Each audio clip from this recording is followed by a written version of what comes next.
हाय kids. आप लोगों का विज्ञान के सेशन में एक बार फिर से हम स्वागत कर रहे हैं। और जीव विज्ञान का ये जो सेशन है जैव प्रक्रम का, उसमें अब हम आगे बढ़ रहे हैं। अब तक हम लोगों ने फूड प्रोसेस के बारे में देखा था। जो हम खाना खाते हैं वो कैसे हमारे शरीर के अंदर जाता है और उसको कैसे पाचन होता है, वो कौन कौन से अंगों के थ्रू पास होता है और कौन से अंग में कौन सी क्रिया होती है, वो हम समझ चुके हैं। आज से हम लोग श्वसन की बात कर रहे हैं। तो हमारा ये जो श्वसन का टॉपिक है, ये हम 4 सेशन में कवर करेंगे। जैसे हमने पोषण करा था, ऐसे ही श्वसन को भी हम छोटे छोटे पार्ट में करके समझेंगे कि श्वसन क्या है। तो श्वसन आप एक जानते हैं, श्वसन मीन्स सांस लेने की क्रिया। अब ये जो सांस लेने की क्रिया है, ये सिर्फ सांस लेने की नहीं है। ये सांस लेने की क्रिया हम देखेंगे कैसे। ये सांस जो हम लेते हैं, तो हमें मालूम है हम ऑक्सीजन अंदर लेते हैं, कार्बन डाइऑक्साइड बाहर निकालते हैं। लेकिन ये ऑक्सीजन लेना और ये पोषण का आपस में क्या कनेक्शन है, ये जैसे जैसे हम चैप्टर में आगे बढ़ेंगे आपको समझ में आएगा। तो श्वसन का सबसे पहले हम एक परिचय लेते हैं। उसमें क्या है, जैसे अभी मैंने आपसे कहा था कि श्वसन मीन्स क्या, कि हर आदमी एक सांस लेता है। हम कहते हैं अगर एक बार आदमी खाना बिना खाए 2 दिन रह सकता है, लेकिन श्वास का जो है, सांस लेने का है, वो कुछ मिनट के, कुछ सेकंड्स के लिए ही हम होल्ड कर सकते हैं। और अगर थोड़ा भी समय ज्यादा होता है तो आदमी की मृत्यु हो सकती है। तो सांस लेना हमारे शरीर के लिए एक अति आवश्यक क्रिया है।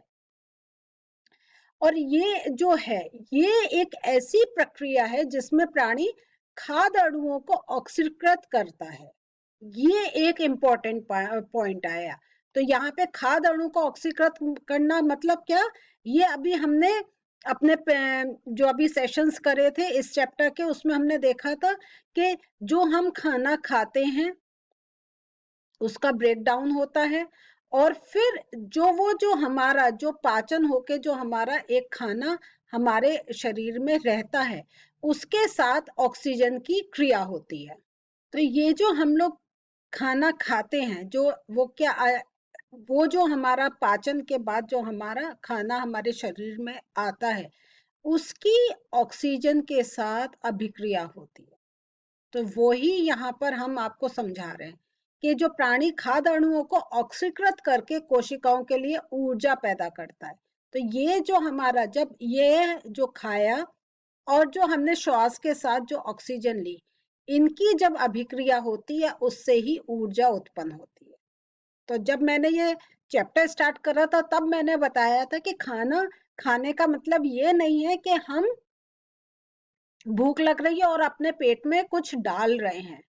ये जो हम खाते हैं इससे हमें ऊर्जा मिलती है। और ये एक आप वैसे भी समझते होंगे कि आपको के आप वीकनेस लग रही है, आपको कमजोरी लग रही है, आप खाना ठीक से खाओ। आप जब कुछ टाइम तक, लंबे समय तक कुछ नहीं खाते हो, आपको कमजोरी हो जाती है। उसका रीजन यही है कि आप सांस तो ले रहे हैं, लेकिन वो जो ऑक्सीजन है उसको ग्लूकोज नहीं मिल पा रहा जिससे वो ऊर्जा उत्पन्न कर सके। आई बात समझ में? अच्छा, इस क्रिया के फलस्वरूप और क्या होता है, एक कार्बन डाइऑक्साइड बनती है और वाटर बनता है। तो ये पानी और कार्बन डाइऑक्साइड भी बनते हैं। तो जो कार्बन डाइऑक्साइड होती है वो हम लोग क्या करते हैं, वही जो हमारी श्वास लेने की जो प्रक्रिया है उसमें हम ऑक्सीजन ले रहे हैं, और जो हमारे अंदर कार्बन डाइऑक्साइड बन रही है, इस अभिक्रिया के कारण वो हम बाहर निकाल देते हैं। और ये दो ही अपशिष्ट पदार्थ हैं जिन्हें हम शरीर से बाहर निकालते हैं। कौन से? कार्बन डाइऑक्साइड और वाटर। तो ये जो हमारा पसीने के थ्रू और जो हम अपना एक्स्ट्रा जो हमारे शरीर में जो पानी आता है, वो हम अपना मूत्र के हेल्प से उसको बाहर निकाल देते हैं। तो ये पूरी अभिक्रिया होती है जिससे हमें ऊर्जा मिलती है और हमारा शरीर आगे चलता है। अब हम ये कह रहे हैं कि जब हम सांस ले रहे हैं, हमें यह पता चल गया है कि ऑक्सीजन ले रहे हैं क्योंकि ऑक्सीजन का ग्लूकोज के साथ रिएक्शन हो रहा है जिससे ऊर्जा उत्पन्न हो रही है। अब ये कैसे बोलें कि जो हम श्वास हम जो इस प्रोसेस में जो कार्बन डाइऑक्साइड प्रोड्यूस हो रही है वो हम अपने शरीर से बाहर निकालते हैं। तो इसके लिए एक क्रियाकलाप करते हैं। हम एक चूने का पानी लेते हैं और चूने के पानी में हमने ये ट्यूब डाली और इसमें हम जो सांस जो हम बाहर फेंकते हैं, जैसे जो हम सांस बाहर कर रहे हैं वो हम इस नली के थ्रू इसके अंदर डालते हैं। क्या होता है, ये जो चूने का पानी है इसको ये दूधिया हो जाता है, क्योंकि हमें और इससे हमें पता चलता है जो अब हम मुंह से अपनी एक हवा निकाल रहे हैं, जो सांस अपनी बाहर जो हम निकाल रहे हैं उसमें कार्बन डाइऑक्साइड होगा, क्योंकि ये हम जानते हैं चूने के पानी और कार्बन डाइऑक्साइड का जब अभिक्रिया होती है चूने का पानी मिल्की हो जाता है, दूधिया हो जाता है। आई बात समझ में? तो ये कंफर्म हो गया कि जो कार्बन डाइऑक्साइड बनी वो हम अपने शरीर से बाहर निकालते हैं। और इसका ही दूसरा एक्सपेरिमेंट हमने करा कि हमने चूने का पानी लिया और जो एक पिचकारी से सिंपल हवा डाल दी, तो हम ये देखते हैं वो उतना वैसा फर्क नहीं पड़ता है, हल्का ही फर्क पड़ता है। तो इस क्यों? क्योंकि ये हवा थी, हवा में खाली कार्बन डाइऑक्साइड नहीं और भी बहुत गैसेस थी। तो जितनी थोड़ी जो एक कार्बन डाइऑक्साइड थी उसने कुछ ऐसा करा, लेकिन बाकी गैसेस ने नहीं करा।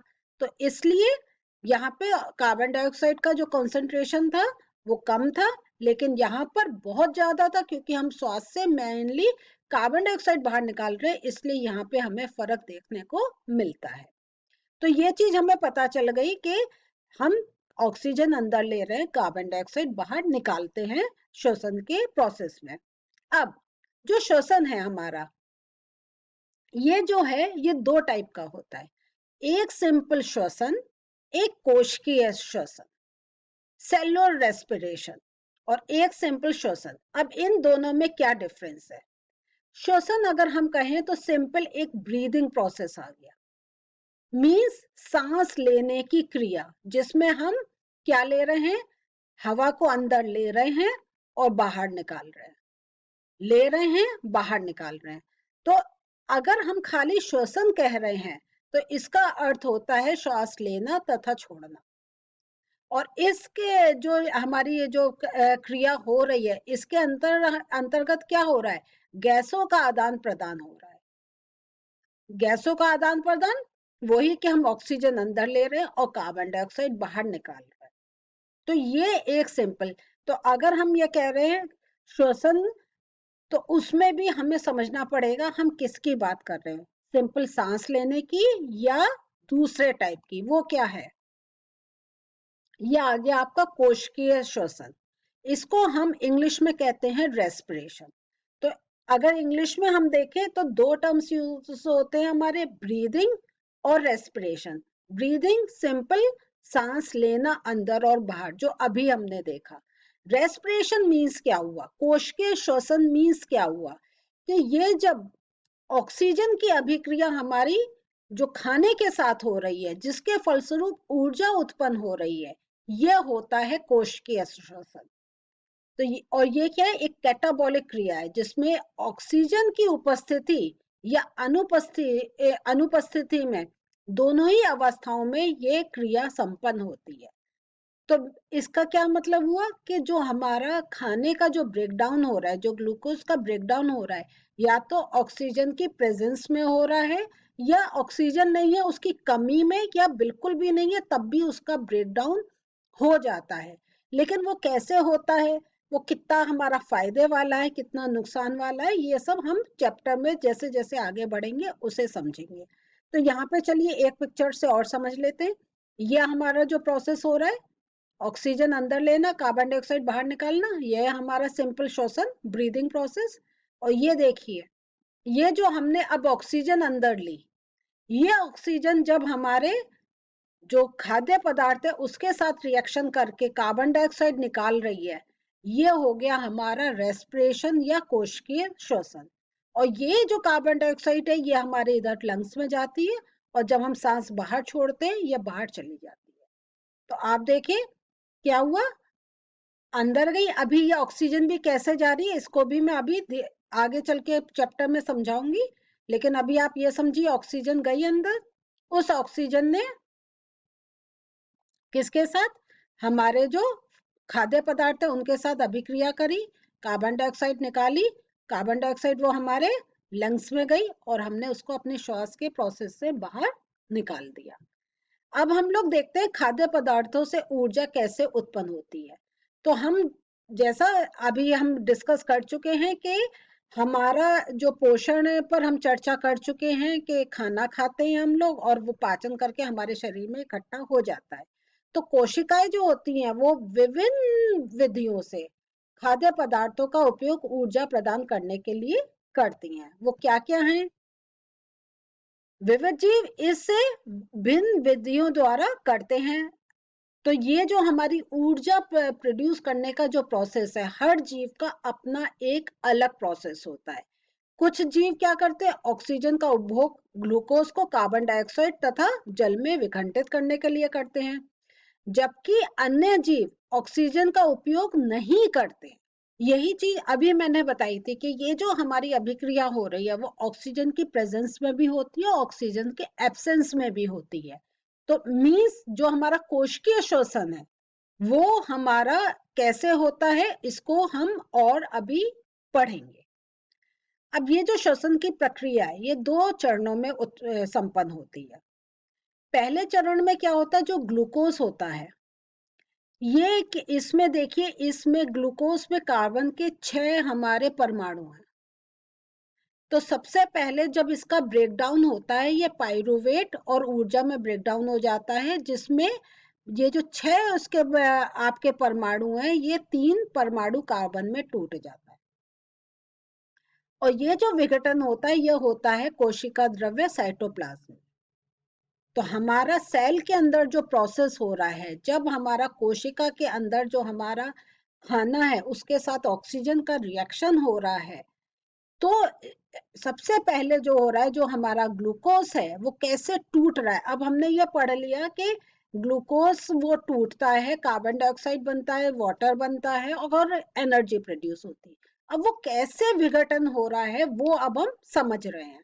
तो यहाँ पे सबसे पहले C6 किस में आ रहा है, 3C में।